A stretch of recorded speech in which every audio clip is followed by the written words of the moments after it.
The Angry Marks Podcast Network is brought to you by WrestleWork, a social network to connect, create, and share everything about pro wrestling. Check it out today at WrestleWork.com. You're listening to the Angry Marks Podcast Network. The Undisputed Wrestling Show, we're talking to the franchise, Shane Douglas. Shane, I guess, very briefly, your time in TNA, what do you think? I'm sorry, I didn't catch that last part.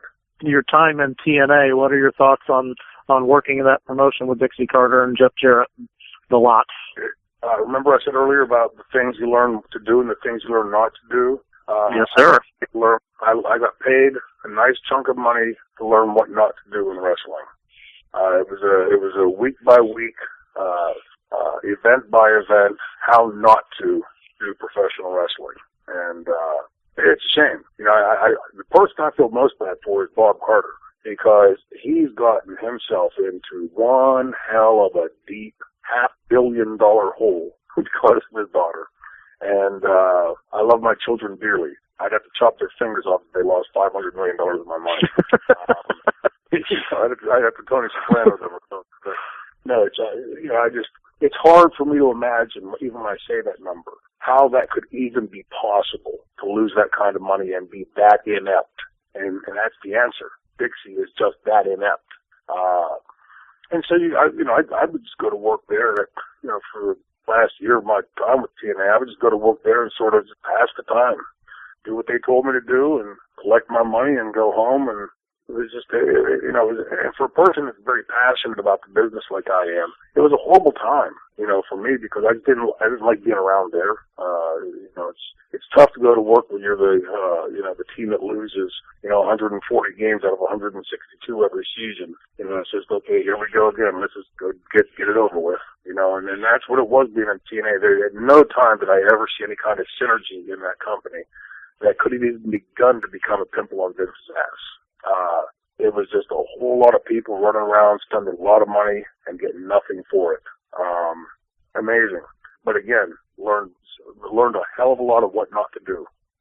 And how did that translate to Extreme Rising for you? I mean, obviously that the first show was incredibly disappointing with the no-shows and, the negativity, but when you were working with that and trying to get that off the ground, were you getting a sense that you wanted to try to recapture some magic, or what was your thoughts? Yeah, I mean, the first thing that captured my attention was, some of the young talent like Pesadilla, Bestia, Papadon. There was some really cool new young talent out there, and that really lit the flames in me again. Just the juices flowing again. At no time did I ever believe that Extreme Rising was going to become the next big company or anything. It was more to be, just a month-to-month type project, a hobby, if you will, because there was no money behind it. And we all know that is the lifeblood of wrestling or any business, and there was none of that. The business plan that I had put forth initially, that was agreed upon by everybody else, was very quickly thrown out the window. And that business plan was to run first event, take the profits and proceeds from the first event, put them forward as seed money to the second event, and continue doing that. First into second, second into third, third into fourth, fourth into fifth. And it was to be, from the first through the first year, we were supposed to hit all of the original ECW towns at least once, which would have meant Pittsburgh, Philadelphia, Boston, Poughkeepsie, New York, Buffalo, Rochester, Cleveland, Chicago, Fort Lauderdale, and we hit Philadelphia, and then we hit Pittsburgh once, and then Philadelphia, and Philadelphia, and Philadelphia. I think there was a New York in there somewhere.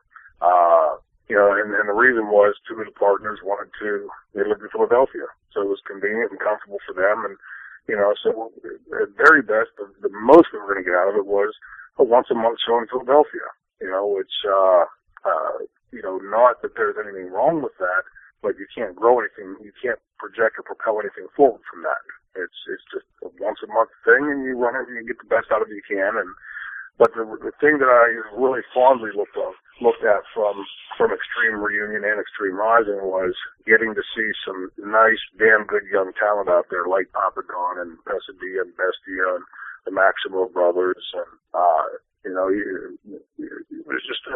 really cool thing to see that here comes the next generation of guys that have it, that have something, that, need polished the same way I need it polished, and that really, really captivated me. That there's, here's the opportunity to do what I had always bitched and railed against about in the business when I came up, is a chance to do it right. Take these kids, polish them up like Funk and Steamboat and San Martino and DiNucci did for Shane Douglas. It's now time to do it for the next generation. And, unfortunately, it didn't have a long entity. It wasn't a long-term entity. But I think, it had some good things out of it. The bad stuff that came out of the first show was, the only two bad things I can think that came out of the show was that we had two major names go down, after months of them reassuring me that they were healthy and me going public and saying that they were healthy. And then suddenly them not being healthy an hour before bell time and unable to perform. That gave us a black eye to some extent. But when you look at the over and under of it, it's, not that big a deal. It was, I'm more thankful at this point that, because that night we had gotten reports that one of those talents had died.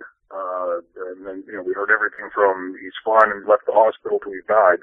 And we were getting very sketchy information. And so the fact that was all wrong, today to be able to sit back and look at it and say, not that big a deal. It was, at the time it was a bad thing, I thought, but, the fans, I think, still got a decent show that night. And the energy of the building was amazing.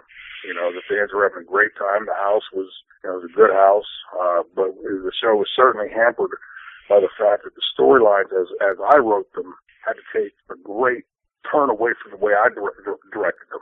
Where I planned on taking the storylines that night, suddenly two major players are gone. It's like trying to have the Super Bowl without your two starting quarterbacks. So we had to make some real quick contingency plans, and you never make your best decisions doing it that way. And we were very limited by what there was only so much talent in the building. It wasn't we could say, okay, we're just going to wave a magic wand and poof, make this talent appear. We had a certain number of talent in the building, and we had a very limited amount of time to rewrite. What essentially took a month to write and refine, we had about 45 minutes to rewrite and package out there. So all things considered, I thought the show came off pretty well with the curveballs that we had. Did things that happened that I wished hadn't happened? Absolutely. But, I think there's an old saying in wrestling, making chicken salad out of chicken shit. And I think we felt we could have taken chicken salad out of the chicken shit we got sent to us in the building that night. But, another good experience. Something I've always wanted to ask you, Shane, as somebody who's followed your career from almost day one, was, the people who are listening to the show tonight can tell you're an intelligent man. You could have been a doctor. What on earth made you pass that up to enter this wacky business? If somebody figures out the answer to that, I'd love to know, because I picked myself in the ass a whole bunch of times for it too. Actually, what had happened at that time, my ex-wife now, my wife then wanted to start a family, and I was accepted and was supposed to go to medical school in 1995. So it was a couple of years into ECW's run. ECW was just starting to get big. We'd worked for 2 years and had a lot of success in those 2 years, but it was still a fledgling company.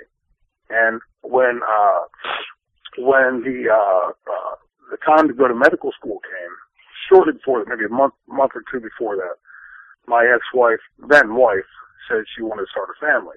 So we started trying and were unsuccessful. And so that, that became, it was a fun hobby for a while, having to come on, and then screw like rabbits for weeks and weeks on. That wasn't a bad thing, but nothing was happening. You're listening to the Angry Marks Podcast Network. The Angry Marks Podcast Network is brought to you by WrestleWork, a social network to connect, create, and share everything about pro wrestling. Check it out today at WrestleWork.com.